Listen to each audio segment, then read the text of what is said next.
Bunga Puspa Surya Dewi dengan NIM 2120240, kelas Ilmu Pendidikan B.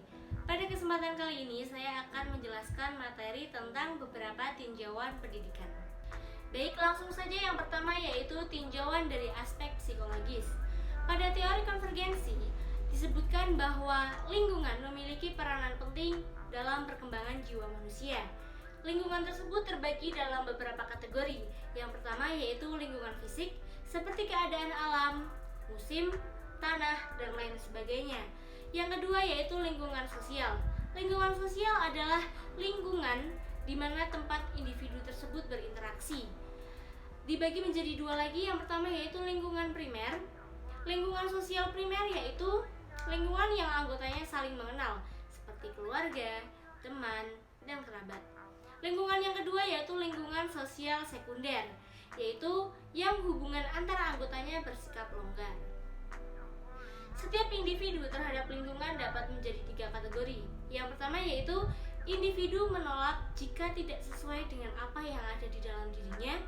Yang kedua yaitu individu menerima lingkungan jika sesuai dengan apa yang ada dalam dirinya. Dan yang terakhir yaitu individu bersikap netral. Yang selanjutnya yaitu faktor yang mempengaruhi perkembangan jiwa manusia. Yang pertama yaitu faktor keturunan atau warisan hereditas dari orang tua. Yang pertama yaitu bentuk tubuh serta warna kulit. Salah satu warisan yang dibawa oleh anak sejak lahir ialah mengenai bentuk tubuh serta warna kulit. Misalnya ada anak yang memiliki postur tubuh seperti ibunya, rambut keriting atau lurus seperti ayahnya, serta warna kulit. Yang kedua yaitu sifat.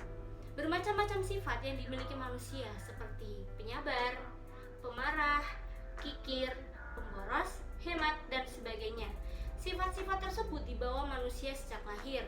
Ada yang dapat dilihat atau diketahui selagi anak masih kecil, dan ada pula yang diketahui setelah ia besar. Yang selanjutnya yaitu bakat. Bakat atau bisa disebut sebagai kemampuan khusus. Sebagaimana halnya dengan intelijensi merupakan warisan dari orang tua, nenek, kakek dari pihak ibu dan bapak. Warisan dapat dipupuk dan dikembangkan dengan bermacam cara, terutama dengan pelatihan dan didukung dengan dana yang memadai. Seseorang yang memiliki bakat tentu sejak lahirnya, namun tidak memperoleh kesempatan untuk mengembangkannya sebab tidak memiliki waktu dan dana untuk latihan, maka bakatnya tidak dapat berkembang. Yang terakhir yaitu penyakit. Beberapa penyakit atau cacat tubuh bisa berasal dari keturunan, seperti penyakit kebutuhan, syaraf, dan luka yang sulit kering. Penyakit yang dibawa sejak lahir akan terus mempengaruhi pertumbuhan serta perkembangan jasmani serta rohani anak. Yang kedua yaitu faktor lingkungan. Menurut Agus Sujanto, perkembangan manusia semata-mata ditentukan oleh pengalaman dan pengaruh dari lingkungan.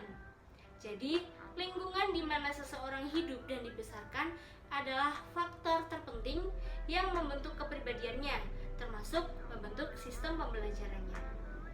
Untuk selanjutnya yaitu aspek-aspek psikologi yang mempengaruhi proses pembelajaran. Aspek yang pertama yaitu persepsi. Persepsi merupakan proses diterimanya stimulus oleh individu melalui alat indera.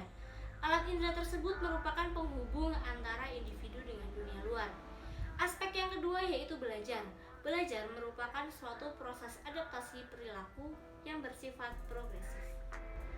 Baik, untuk yang selanjutnya yaitu proses pendidikan autoaktivitas pada manusia.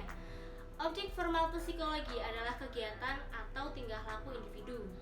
Kegiatan individu bukan suatu kegiatan yang terjadi begitu saja, namun selalu ada faktor yang mendorongnya. Dan faktor itu merupakan motif tujuan yang memenuhi kebutuhan hidup dan mempertahankan eksistensinya. Setiap kegiatan individu selalu ada yang mendorongnya. Yang pertama yaitu motivasi. Motivasi memiliki fungsi dalam proses pendidikan guna membangkitkan dorongan untuk melakukan beberapa aktivitas pendidikan. Motivasi terbagi menjadi dua yaitu motivasi internal serta motivasi eksternal. Yang kedua yaitu kebutuhan manusia. Kebutuhan akan tercapai sesuai dengan tingkatan dan makna yang berbeda. Menurut Maslow, kebutuhan mempunyai tingkatan-tingkatan psychological needs, safety need for belonging love, need for Eastern, need for self-actualization, need to know and understand, yang terakhir aesthetic needs. Untuk yang selanjutnya yaitu tinjauan dari aspek sosiologis. Yang pertama, pendidikan ditinjau dari aspek sosiologis. Menurut H.P. Fairchild dalam bukunya Dictionary of Sociology, dikatakan bahwa sosiologi pendidikan adalah sosiologi yang diterapkan untuk memecahkan masalah-masalah pendidikan yang fundamental. Jadi, ia tergolong applied sociology. Sosiologi pendidikan memberikan konsepsi bahwa sosiologi pendidikan adalah ilmu yang mempelajari lembaga-lembaga sosial, kelompok-kelompok sosial, proses sosial, terdapat yang dinamakan dengan social relationship. Hubungan-hubungan sosial ataupun secara teknis disebut sebagai interaksi sosial, di mana di dalam dan dengan interaksi sosial itu individu memperoleh dan mengorganisir pengalaman-pengalamannya. Inilah yang merupakan aspek-aspek atau prinsip sosiologinya. Yang selanjutnya yaitu ruang lingkup. Yang pertama, hubungan sistem pendidikan dengan aspek-aspek lain dalam masyarakat. Yang kedua, hubungan pendidikan dengan sistem sosial atau struktur sosial. Yang ketiga, fungsi sistem pendidikan dalam proses perubahan sosial dan kultural atau usaha mempertahankan status.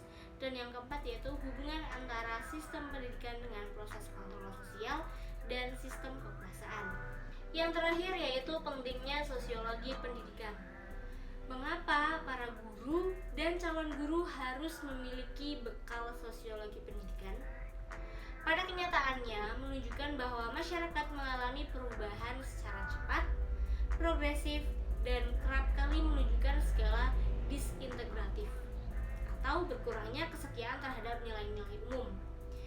Perubahan sosial yang cepat menimbulkan cultural lag atau ketinggalan kebudayaan akibat adanya hambatan-hambatan, dan cultural lag ini merupakan sumber masalah sosial dalam masyarakat.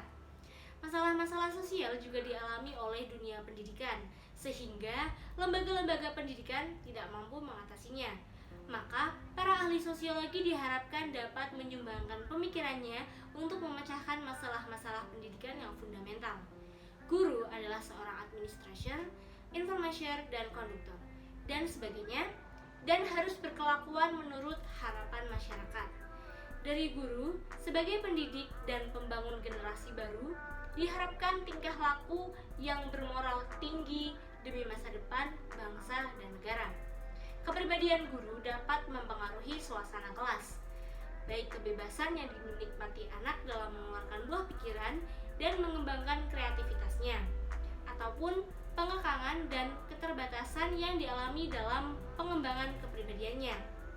Kebebasan guru juga terbatas oleh kepribadian atasannya, seperti kepala sekolah, pengawas, Kakanwil, sampai Kemendikbud. Seluruhnya dipengaruhi, dibatasi, serta diarahkan pada pencapaian tujuan pendidikan nasional atau TPN dalam Undang-Undang Pendidikan, peraturan, dan sebagainya.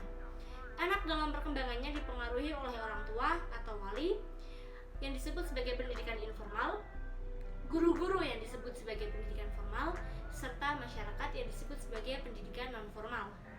Keberhasilan pendidikan di sekolah bukan hanya ditentukan oleh usaha murid secara individual atau bakat interaksi anak dengan lingkungan sosialnya dalam berbagai situasi yang dihadapi di dalam maupun di luar sekolah. Sekian penjelasan dari saya, kurang lebihnya mohon maaf. Wassalamualaikum warahmatullahi wabarakatuh.